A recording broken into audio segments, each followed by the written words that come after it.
Hello, Cedar Creek. Welcome to another virtual Sunday morning. Good to see you. We are been a momentous week in the world of Wisconsin, as we've had Supreme Court rulings and all kinds of things. And many of you probably know, but in case you haven't heard, we are working on a plan about what it would look like for us to reopen as a church. We're going to get that plan out to people as soon as we possibly can. We're working hard to work through the volunteers and all of the details where we can open up, but do it safely and graciously, and understanding the different desires that people have. So we're in the midst of that. And hopefully before too awful long, we will get that plan to you. Hopefully this week it'll be out and you'll be able to see it. In the meantime, we are finishing up a series that we started a few weeks ago. It's called, it's just on God's sovereignty. And so I'm just going to review a little bit where we've been so far. And then we're going to get into this last message today.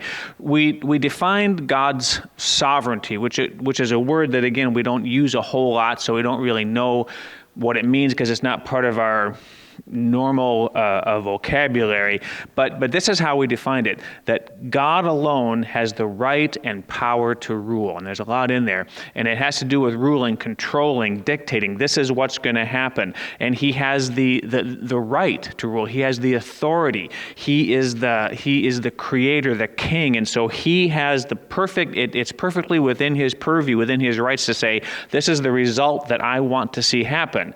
He can rule. He can dictate because he's the king. He has the right to rule. He also has the power to rule. He created the world, and so he can manipulate things in any way he wants. Time, us, our hearts, our ideas, people, nations, the universe. God has the power to create the result that he wants, to make things happen that he wants. God has the right and the power, the authority and the strength to rule, to direct, to decide. And God alone has that right and authority. He doesn't share it. It's not his and someone else's. It's not his for a while and then it passes on from him. God alone has the right and the power to rule, to make decisions. That's how we've defined it. As we have talked through this the last couple of weeks, we've tried to bring it down to a very personal level, meaning this: God certainly has the right to rule the universe, has the right to rule nations, we've said. God can rule in a very big picture way, but we've made it much more personal, where we've said God alone has the right and power to rule me, my life, your life. Not the nations, he has that, but we've been talking about me. And what that means is, if it's true that God alone has the right and the power to rule my life, well, what that means is that I don't. And that's where the rubber really meets the road, that, oh my goodness, that means then that if that's true, if God is sovereign, he can and will and has the ability to rule, to direct my life, and he alone has that. That means that I don't have the right and the power to dictate and rule my life. In other words, God takes control, God takes charge of my life and your life apart from us. That's the very logical ramifications of what we're seeing. And so we've been looking at that the last couple weeks. And we've looked at two different men and how their life played out and how they worked through that to see how that worked, how God's sovereignty worked in their lives. We started with Joseph. Joseph was a young man.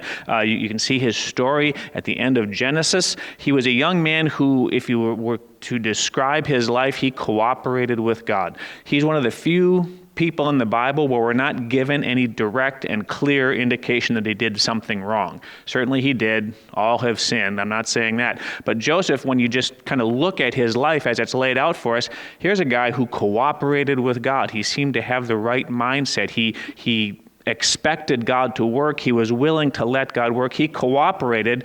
What happened in Joseph's life? God took charge of his life.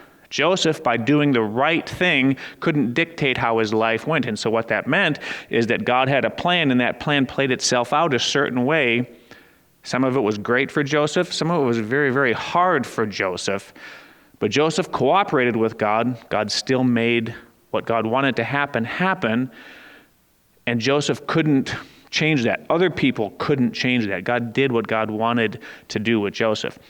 The next week, we looked at kind of the opposite of that, and is Samson. Samson was a guy who God said, okay, Samson, just like it was with Joseph, I have a plan for your life, Samson. Samson didn't cooperate with God. What we see about Samson is pretty much the exact opposite of Joseph, where we see very little in his story that would make you think that he was cooperating with God at all. He's one of the few people that we see who just doesn't seem to have any regard for God and his plans and his sovereignty. Samson seemed to do what was right for him. I like that. I want it. I'm going to get it. God tells me to do this, but I don't want to do that, so I'm not going to. I'm going to go over here. What happened with Samson's life? God took charge.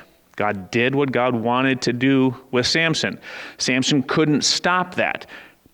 So we see two completely distinct kind of lives being led here. And in both of them, Joseph, who cooperated with God, Samson, who didn't cooperate with God, God alone had the right and the power to rule their lives. God had a plan for their lives, and he made that plan happen. Now, it played out. Their lives played out very differently, and we talked about that some at the end of the message last week, how cooperating with God makes life so much better for us.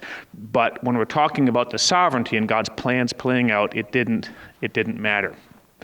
And so what we learned from that, I think, is this, that God's plans don't depend on our efforts or actions or skill.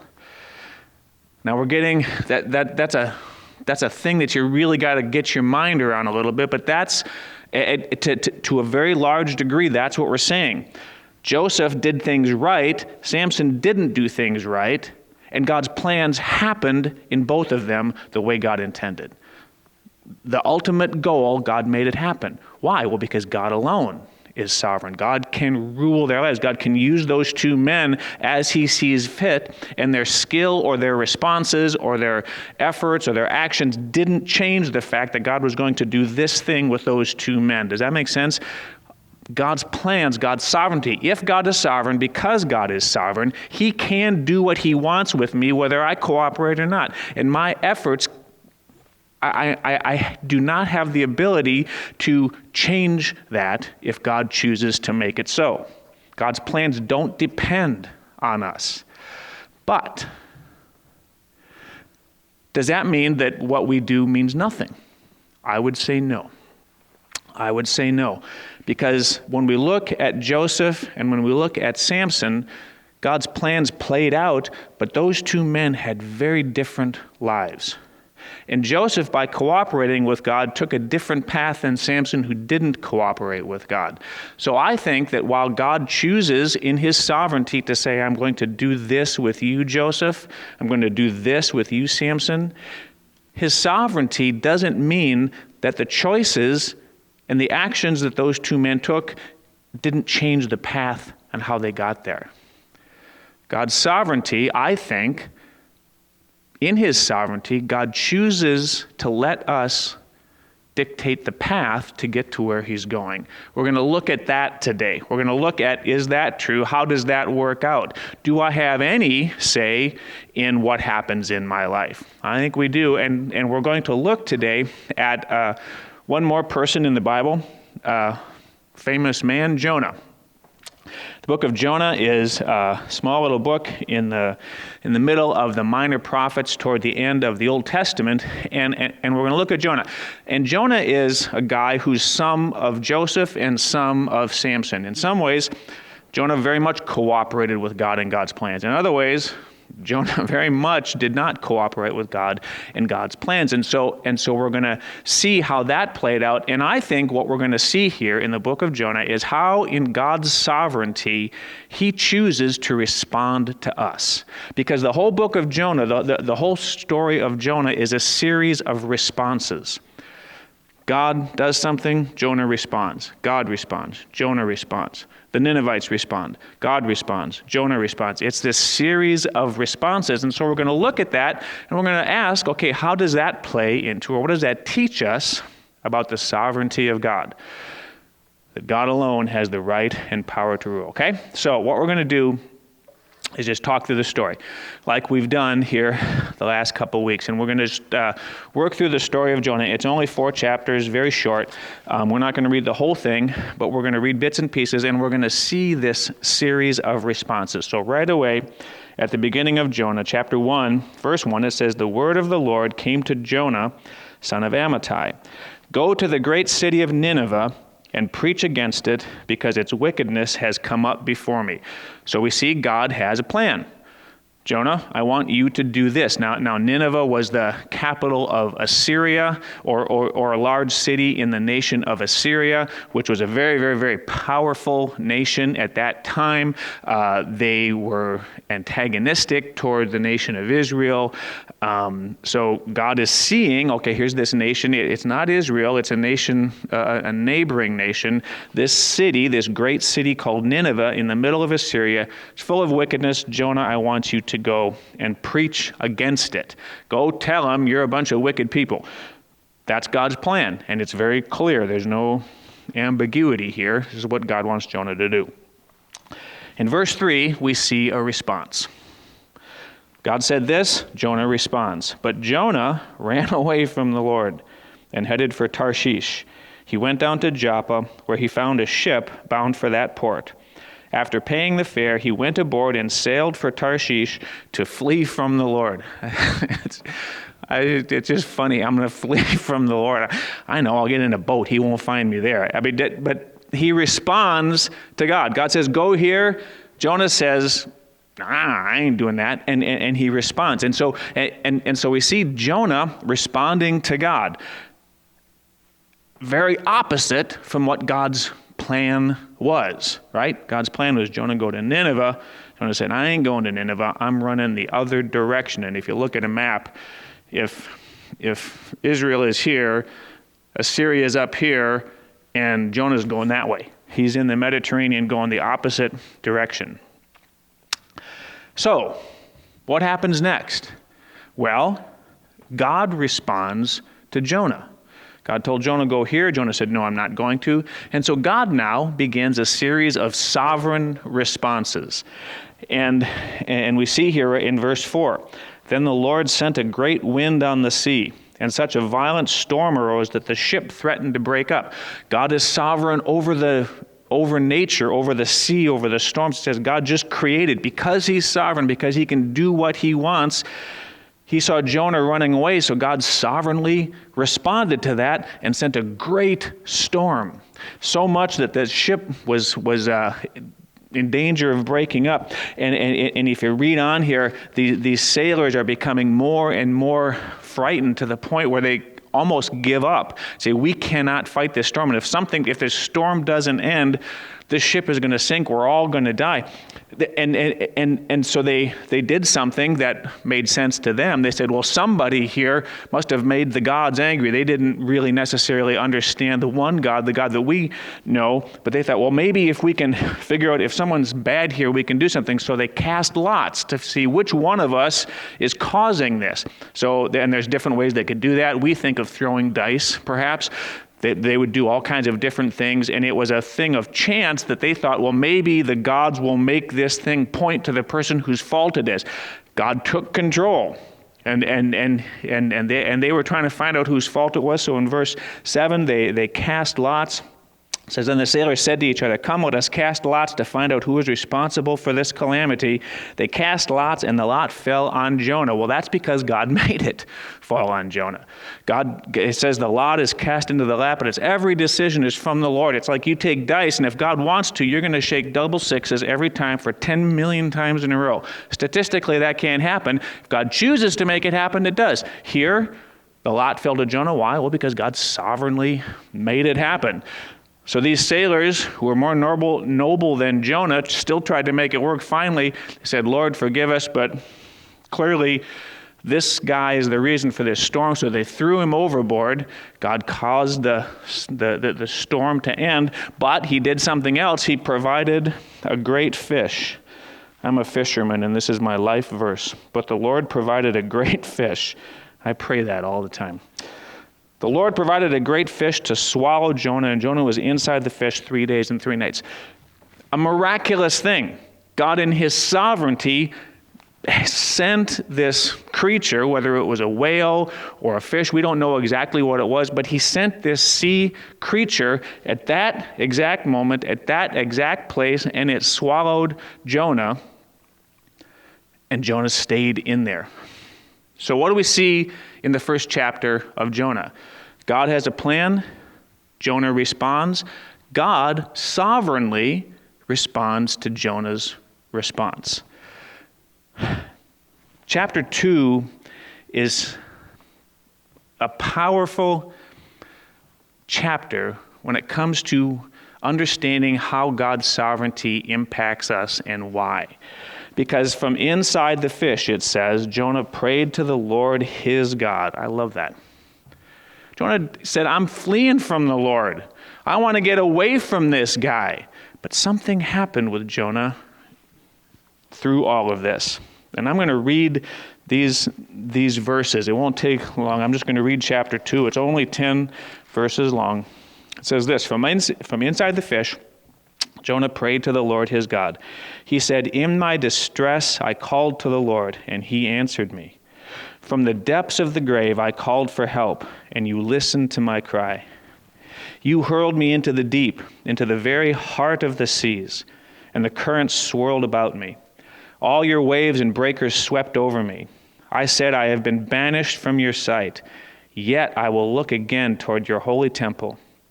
The engulfing waters threatened me, the deep surrounded me. Seaweed was wrapped around my head.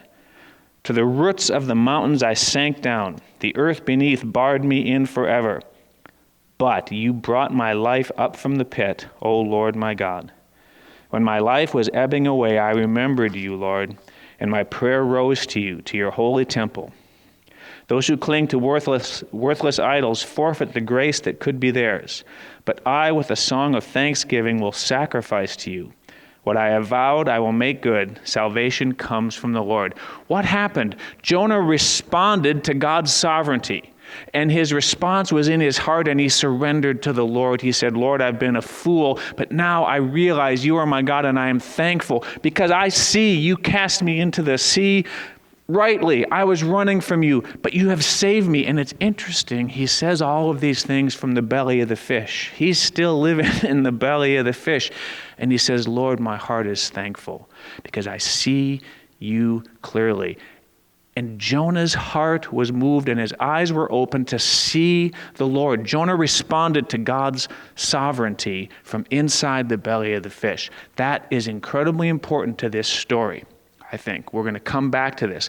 But God responded to Jonah's response in such a way that Jonah then was in a position to see God more clearly, to love God more deeply.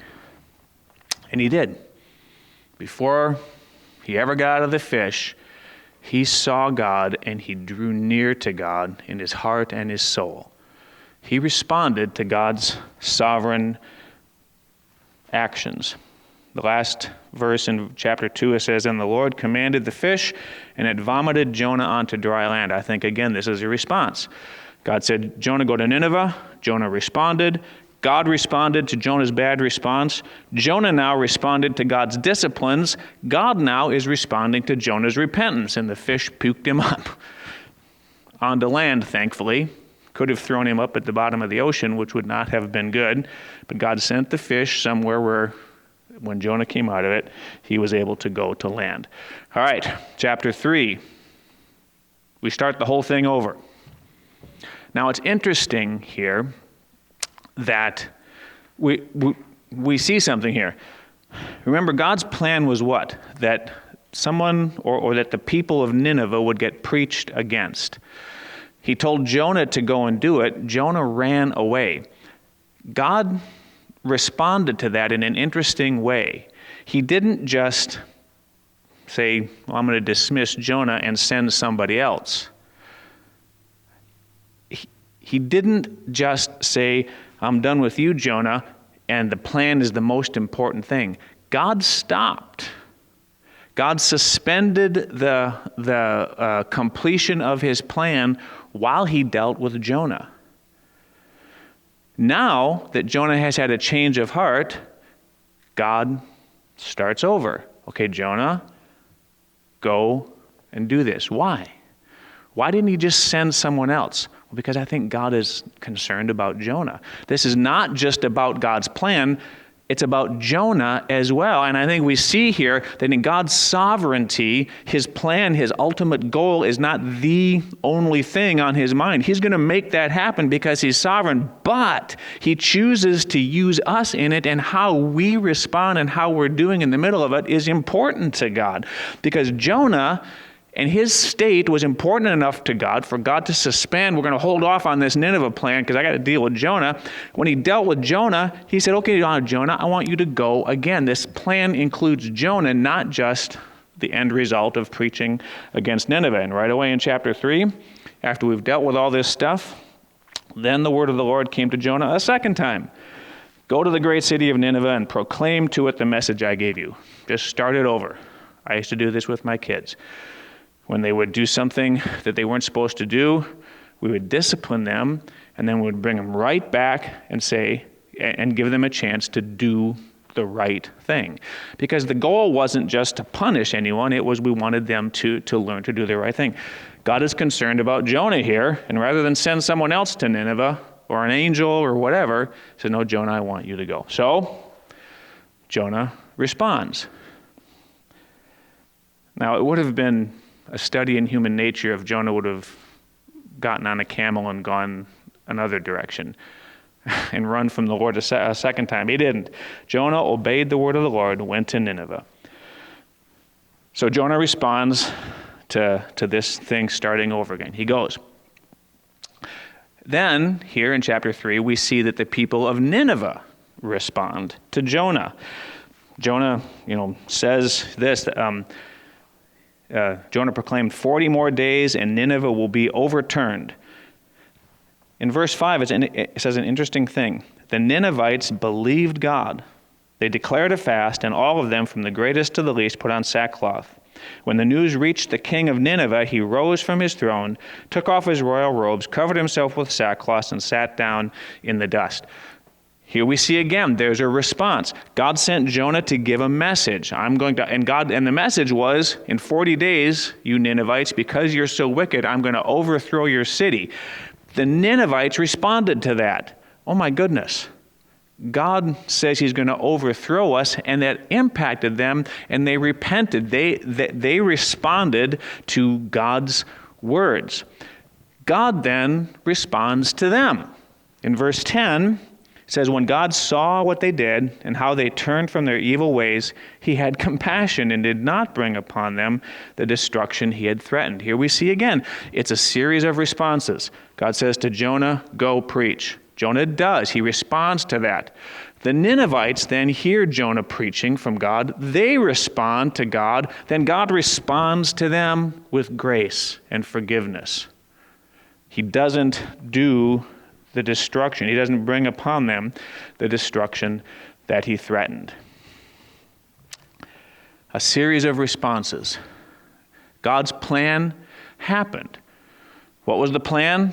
Well, we saw it at the beginning. Nineveh is an evil city. I'm going to destroy it. Jonah, I want you to go tell him. That was the plan as it was laid out. And yet, as that plan unfolded, there were all of these twists and turns and responses from Jonah. And then God responded, and Jonah. And then the Ninevites responded, and God responded.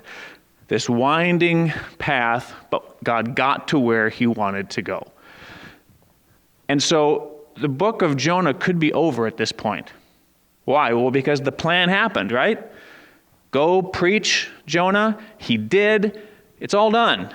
But we have one more chapter here in the book of Jonah.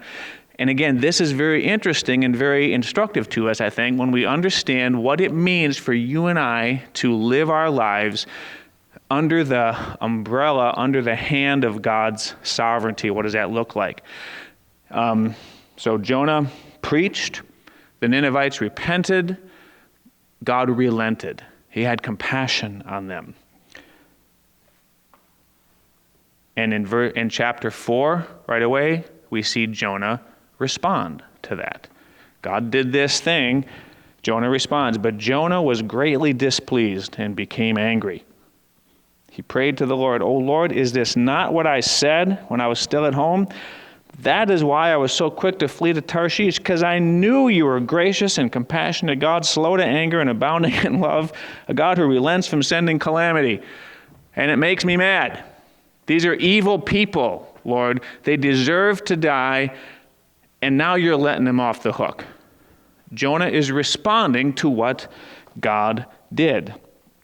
And he kind of pouts about it. "Now, Lord, take my life, for it's better for me to die than to live." So Jonah has this response to God's grace. God, in his sovereignty, now responds to Jonah's little rant here. And in verse 6, Jonah was kind of hoping that God would change his mind again and rain down fire on Nineveh. So he goes up on this high hill overlooking the city, sits down to see what's going to happen, kind of hoping that maybe God will wipe him out after all. But in verse 6 it says, "Then the Lord provided a vine and made it grow up over Jonah to give shade for his head to ease his discomfort. And Jonah was very happy about the vine." So what is happening here? God forgave the Ninevites. Jonah responded to that with displeasure. "Lord, it's bad. You shouldn't have done that. It makes me very angry. And I'm going to sit here and kind of hope that you wipe them out anyhow." God responds to that. He does it in a miraculous way. He causes this vine to grow up quickly enough, in less than a day from the sounds of it. This vine grows quickly enough to cover Jonah with shade. That vines don't grow that quickly. Not even dandelions grow that quickly. This thing grew quickly enough and big enough to give Jonah shade in the afternoon, and Jonah is very happy about it. But at the dawn the next day, God provided a worm, which chewed the vine so that it withered. When the sun rose, God provided a scorching east wind, and the sun blazed on Jonah's head so that he grew faint. The next day, Jonah's still waiting for Nineveh to get burned up. God does something else miraculous. He sends a worm to kill the vine. The vine dies. He sends a scorching east wind. Now Jonah is very uncomfortable. God is responding to Jonah's displeasure. He's doing it sovereignly. He's doing it miraculously, but God is responding. Why? Why is Jonah chapter 4 even in here? If this was just about God is sovereign and he's going to make his plans happen, that all happened in 3 chapters. God wanted Jonah to go preach. God made sure Jonah went and preached. Jonah preached. Mission accomplished. It's all done. And yet we see all of this other stuff happening between God and Jonah. It's a picture, I think, of what it means for you and I to live as children of a sovereign God. And there's a little give and take between God and Jonah at the end that I'm going to read here. So Jonah's all angry with God, first because he didn't destroy Nineveh, and secondly because now his vine is gone and he's hot. But God said to Jonah, "Do you have a right to be angry about the vine?" "I do," Jonah said. "I am angry enough to die." But the Lord said, "You have been concerned about this vine, though you did not tend it or make it grow. It sprang up overnight and died overnight. But Nineveh has more than 120,000 people who cannot tell their right hand from their left, and many cattle as well. Should I not be concerned about that great city?" God is teaching Jonah, not angrily, not solely so that Jonah can complete something for God. The mission's already done. God is concerned about Jonah. So much so that he's doing miraculous things all around Jonah to teach Jonah a lesson, just like he did at the beginning. And God is not afraid to do it twice. You would think Jonah had his one crack at this, right? He got mad at God and left. Okay, God was patient, did all the fish thing, taught Jonah a lesson. Well, now you're doing it again? I'm done with you, buddy. No, God is slowly willing to teach Jonah again. In his sovereignty, he does things that no one else can do to draw Jonah closer to himself. And I like that. So that's the story of Jonah. And we see in that story a man who cooperates with God, doesn't cooperate with God, and we see this series of responses. God initiates, Jonah responds, God responds. God initiates, Jonah responds. The Ninevites respond, God responds, Jonah responds. Jonah initiates, God responds. Jonah responds, God responds. We see this series of responses again and again and again. What do we learn from this? What are some lessons that we learn about how we as people live our lives under God's sovereignty? God has the right and the power, God alone has the right and the power to rule my life, Jonah's life. So what do we learn from that? Here's the first thing. And these three things go in order and they feed on themselves, I think. First one is this: God's plans are about people. When you talk about God's plans, it's not about ideas.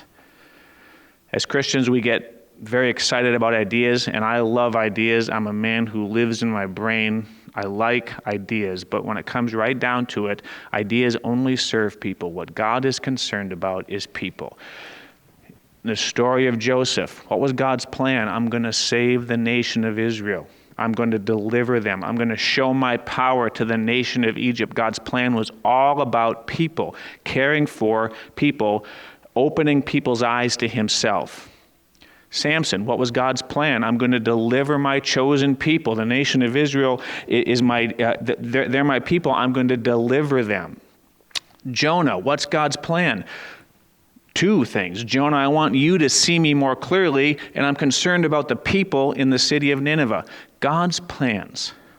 I don't think this is an exaggeration. God's plans are always at the core and at the end about people. Someday this entire world, the entire universe, if I understand the Bible correctly, the entire universe as we know it will burn up, gone, except for people, souls. You and I will last forever. We are the only thing God is going to take out of this. And so people are important. God's plans are always about people, not ideas. So often I see Christians sacrifice relationships on the altar of some idea. We are foolish to do that because the people around you are what's important. God's plans, God fights for people. And we see that in all of these things. So if God alone has the right and power to rule my life, well, part of what I think we see is that he is going to rule my life. If I'm letting him do it, it's going to be for the benefit of and for the salvation of and for the goodness of people. I think that that's true. Here's the second lesson we learn. Those plans, God's plans always include people. Those plans include you. And we see that in Jonah. God had a great plan to redeem the whole city of Nineveh. But that plan included Jonah's well-being. Jonah was not just a tool that God was going to use and then cast off. If that was true, when Jonah ran away, God would have just gone and gotten another tool. But Jonah was important to God. How Jonah's life worked was important to God. That was part of what God was doing. Part of God's plan for Nineveh was those folks, but it was Jonah as well. Your relationship with God is part of God's plan. Your well-being is part of God's plan. You know, we'd asked the question last week, why cooperate with God at all? Well, I think it's because cooperating with God in his sovereignty draws us closer to him. And that is a blessing to us. It is a joy to us. It makes the good times in this life sweet and rich and better. Makes the bad times bearable and powerful. They teach us. God uses them to draw us closer to him. We see that with Jonah. That time in the fish, the desperation of thinking he's going to die, the fear and the terror of not knowing I'm swallowed by a fish. And then seeing God and the joy you hear from inside the fish. It's not my life is horrible. It's the circumstances around me aren't good, but I am seeing God and it is wonderful. People, God's sovereign plan for your life is that would happen with you. You would see him and draw close to him as you walk through this life. God's plans are always about people, and God's plans include you. You are not a tool. Well, you are a tool in God's hands, but it's a tool that is his son or daughter. He loves you. Your well-being is good. The last lesson, because of those two things, because God's plans are about people, and because those plans include you, I think this is true. God's plans take our responses and actions into account. And I don't think that negates God's sovereignty. God, because his plan is about people, he takes our actions and our responses into account. He chooses to do it. Doesn't negate his sovereignty, because in all of these things we see what? God's ultimate result happened. God delivered the nation of Israel from Egypt. God used Samson to begin the deliverance of the nation of Israel from the Philistines. God used Jonah to go and preach to the Ninevites. And yet we see God responding all along the way. It didn't change his sovereignty. He made happen what he wanted to happen. This is the result I want, and it will happen.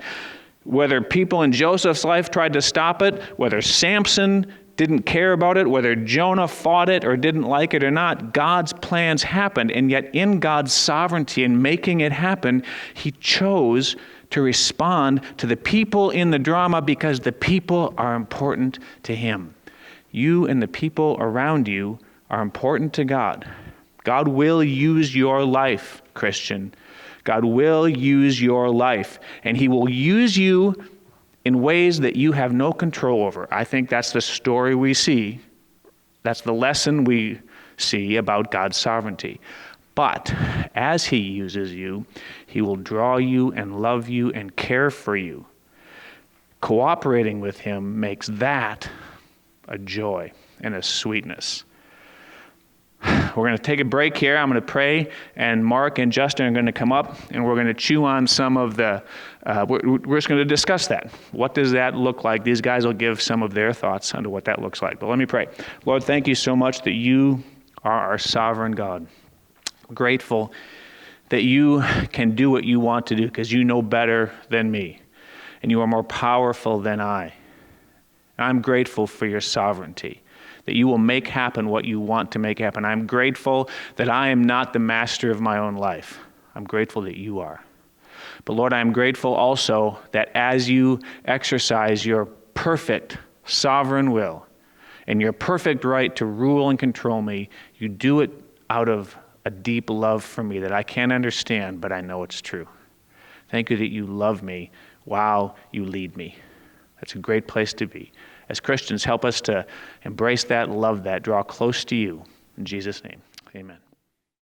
All right, folks, we gathered all the pastors here, and what we're going to do is spend a little bit of time discussing this past series, the whole series about God's sovereignty. And the way we're going to do it is we're going to take one of the application points from each of the three messages.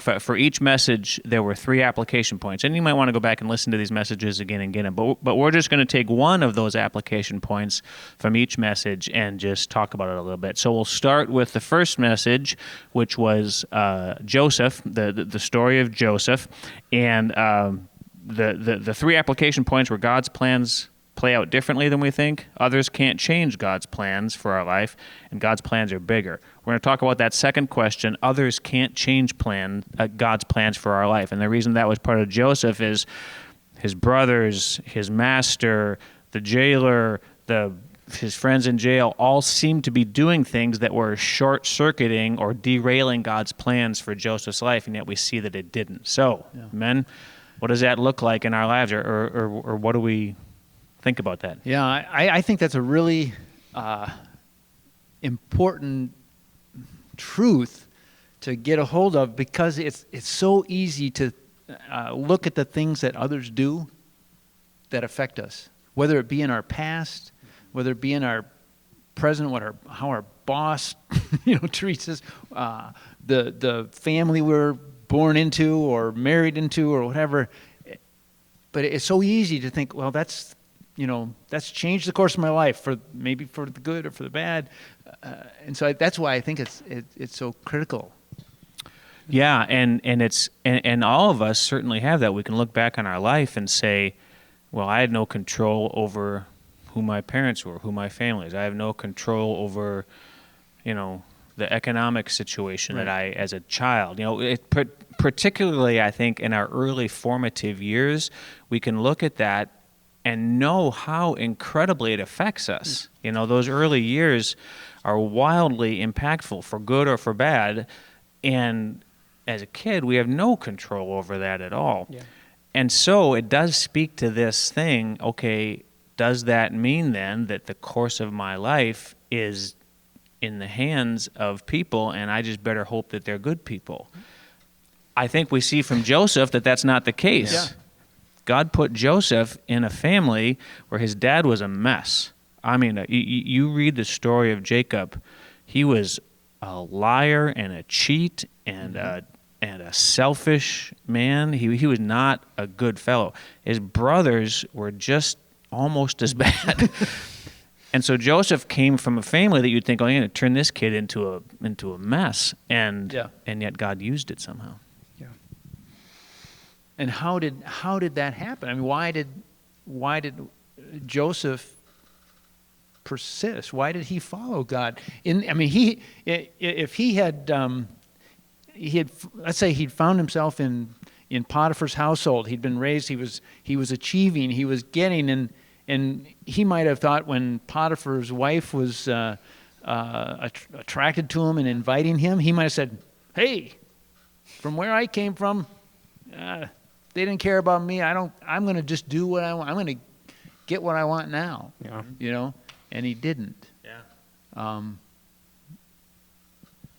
He cooperated with God. And somehow I think it had to be that I think all of us, I believe this is true, that God desires everyone to come to a knowledge of Him. He says that in the Bible. God desires for every person to come to a knowledge of Him. And so I think God, just like He did with Joseph's dad, Joseph's brothers, and with Joseph, God presented Himself, and I don't know how this always happens with a person, but God presents Himself to us, and then we either respond to that or don't. I don't know why Joseph did, and why So others how don't. should we respond when things, either we realize we're dealing with things from our past or things in the present that others do? What should our response be in light of God's sovereignty? What should our response be? Okay, I'd written stuff down about that. I actually wrote the same question when I was listening to your message. How do we respond to God's sovereignty in our lives? And how we respond is important. I think reflectively, I like the first part that you mentioned there. How do we respond to when we look back into our past? We don't have time to go into my testimony, but there are just a lot of different things that happened in my life that led to me really giving my life to the Lord. I'd given my life to the Lord in middle school. A lot of stuff happened. God swept out a bunch of rugs from under my feet, and all these securities that I had built up were gone. And I was kind of left to fend for myself. And it took some time, but I started to respond to Him and ended up being through the edge and hearing God's truth presented there. But reflectively, I can look back. And so I can look back at those things and say God's hand was working in, I think I have 9 quite disastrous things. And some of those things were things that people did to me. Yeah. By choices that they made that affected you. A lot of things happened around me that were completely outside of my control, and God basically took away all these idols and securities that I had, and at the time it was horrible. And some of it, I took in stride because I just did, and like, well, okay, grass is there, it's okay. I still have all this other stuff, but He just systematically removed it all. And looking back on it, I'm grateful for it.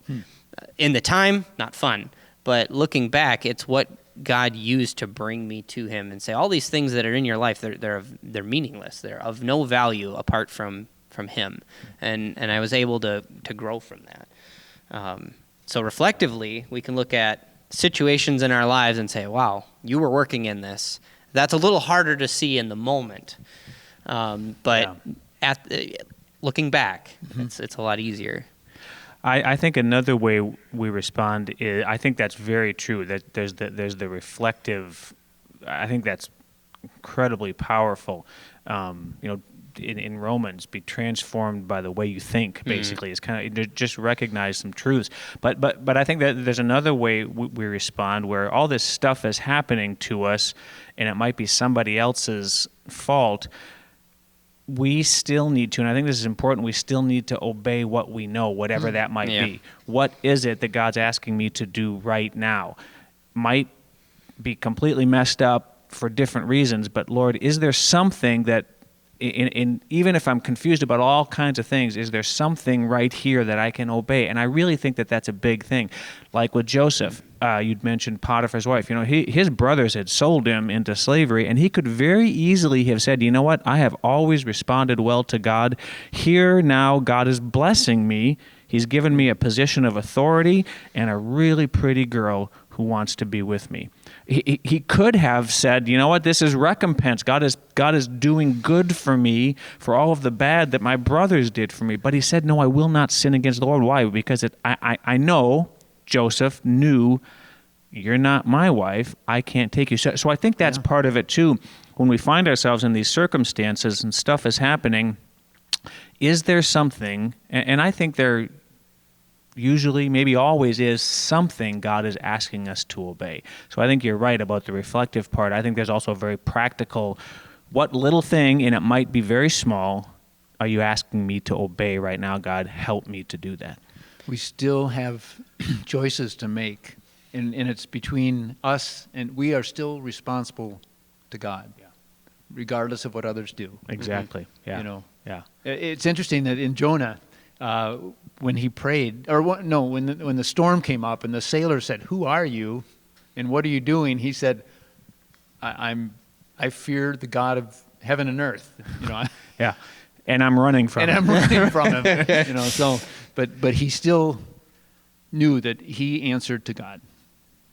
Yeah, I think that's a great point. We still answer to God, and part of it is just believing that God can work in these hard circumstances. So I think that's another response, is just, you know what, God, I don't see it right now in front of me, but I'm going to choose to believe you. If I don't believe you can do me good, why would I obey you now in whatever this? If I don't believe you can do me good, why would I look back and I'm going to choose to believe you can do me good. Yeah, and that you can move forward with God, as like you said, in your things that happen to you, but you move forward and you learn that God had a plan for you. Yeah.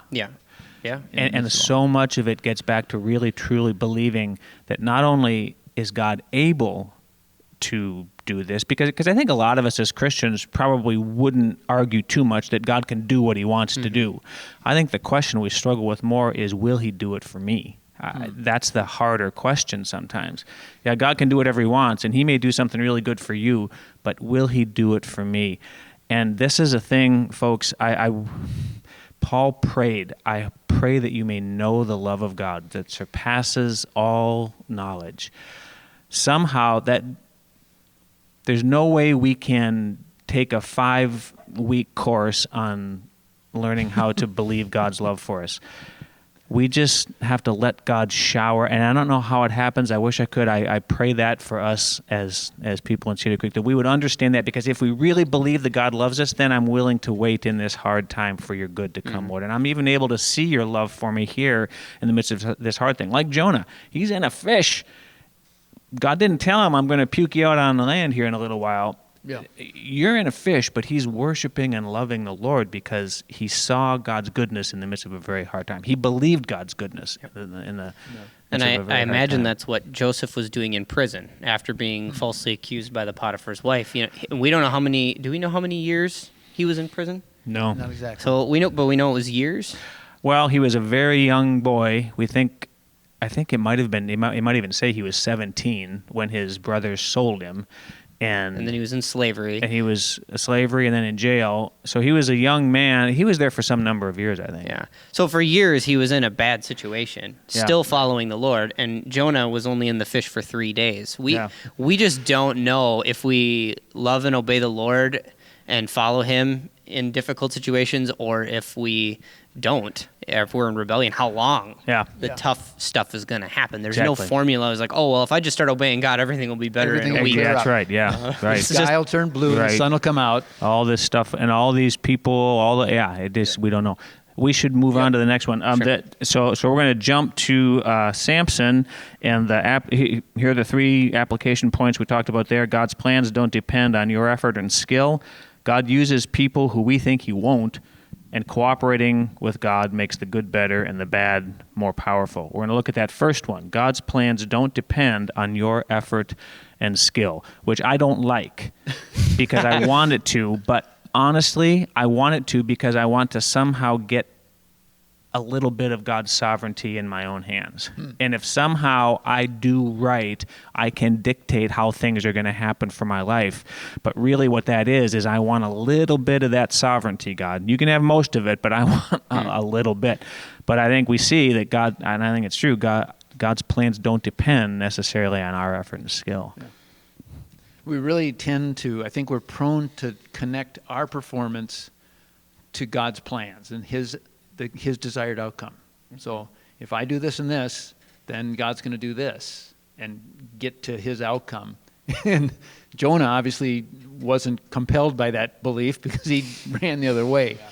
But it really does, I think if we understand that God has His plans and He invites us really to be part of them. And if we're listening to Him, we can take those steps to the best of our ability, but God still works with us, responds to us, and He's the one responsible. And we were talking earlier that there's a relaxation isn't the word, but a rest that we can have. And I think in the midst of our efforts, He wants us to act, but it's not all up to me. Yeah. And so often we believe it is. Right. God asks us to do things. He invites us into His plans. Joseph, Samson, Jonah, all of them. God says, here's my goal. Here, I want you to be part of this. But that goal didn't depend on them making it happen. God said, no, I'm going to make it happen one way or another. And it gets into, what you were saying, Mark, is really true, and I forget where it is, the verse in James where it says, don't say, we're going to go to this city and do these things and make all this money. You don't even know what's going to happen tomorrow. Instead, you should say, if it is the Lord's will, we'll do this and this. And so it's not that there's that rest, and the rest is not, well, I don't have to do anything. God's just going to do what God's going to do. No, because God asked. I mean, if that were true, He would have let Jonah go. But He went back, no, Jonah. I want you to do this. Why? Well, because there's something for you in this. But whether you do it or not, Jonah, I'm going to make it happen. And so, there's that strange balance between God asks me to do things, but then He's going to do what He's going to do, whether I do it well or at all. It's a strange thing for us to get our head around, I think. So what's the answer? I don't know. I just keep thinking in my mind, one of my favorite verses in Scripture is in Romans 9. It says, so then it depends not on human will or exertion, but on God who has mercy. And just like what you were talking about, okay, God asked me to do this thing. All right, I'm going to do it to the best of my ability, or I'm going to struggle and wrestle with it and maybe even be rebellious, but He's going to make come of it what He wants to come of it. And we see that in Jonah's story, where we see Jonah in rebellion. And God's power and might and majesty is put on display over and over and over again. And in the story of Jonah, I was pretty fascinated with, at the end, verse 16 of chapter 1, the men feared the Lord exceedingly, and they offered a sacrifice to the Lord and made vows. So after Jonah is in all this rebellion, and God puts the storm on display, and He makes the lots they cast fall on Jonah, and they cast him over the boat. They cast Jonah over the boat, and he gets swallowed up by a fish. These three amazing things happen. The people who are in that ship praise the Lord. And so His sovereignty, His might, His glory, His strength, His grandeur is all put on display through Jonah's rebellion. Yeah. And then we see the same thing with Joseph through his obedience. God's might and power is put on display. Yeah. And so it doesn't depend on human will or exertion, but on God. Yeah. And I think just comforting to me. I think that can give us confidence, because sometimes we think, well, if I miss what God wants me to do, what does He want me to do in this situation, or what does He want me to do here? And you can almost be, paralyzed because you're afraid, I might miss it. Yeah. I think it can give us confidence that even if we move forward and we're a little bit off, God will, guide us. Yeah. He certainly guided Jonah. He had to do a 180 with Him. Hopefully, He doesn't have to do a 180 with us, but Yep. Right. And sometimes, like with Joseph, I don't think Joseph even knew what the plan was. Right. Yeah, Both I Samson suspect and that. Jonah knew what God had asked him to do. Joseph didn't have any idea. I'm just going to follow you I'm right going to now. obey right now Right now. and see where you go. I mean, Yep. he knew the dream. Okay, my brothers are going to bow down to me. But he didn't know what that looked like. He didn't know what that meant. He had no idea that he was going to be in a position to save the nation of Israel from famine and being wiped out in its infancy. I mean, that was all. So he couldn't even say, okay, I got to become Pharaoh's number 2 guy so that when the famine comes, he didn't even know what it was.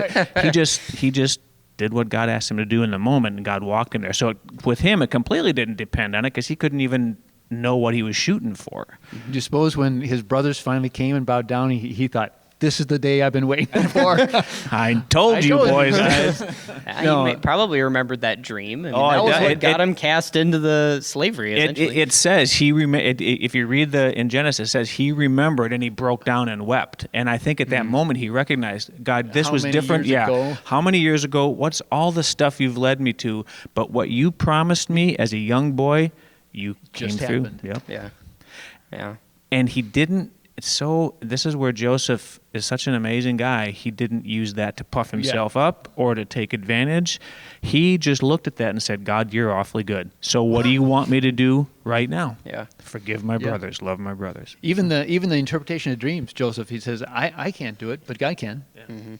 He was a humble. Maybe that's the key to Joseph. Was I think so. Humble. Humble. Yeah, very much. And Samson flies in the face of that. Samson was not a humble No. There's a lot of things wrong with Samson. Yeah. All right. What's our third? All right, the third one is we're moving on to the message from today, and that's Jonah. And the 3 application points where God's plans are all about people. God's plans include you. If God's plans are about people, that means me and our well-being.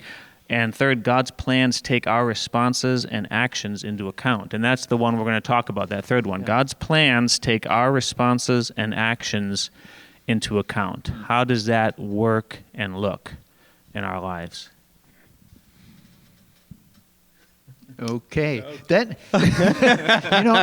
Nobody here knows it. Rob and I talked about this the other day, and that thought really kind of, I don't know, it opened my eyes because I think sometimes I often saw, well, God has this plan that is very well set out, and he somehow I'm supposed to squeeze myself into it and figure out what my part in it, and it's very static. If you know what I mean, it doesn't change.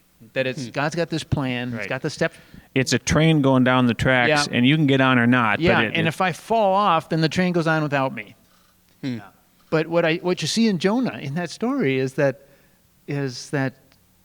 God responded to him, and I believe God changed his plan. I mean, ideally he would have said, "Hey, Jonah, go." Jonah packs up, goes, and does what he was asked to do. And did God know that he was going to run the other way? But I don't believe God caused him to run the other way. Jonah had a choice, and he chose to run. But God didn't. He didn't miss the train.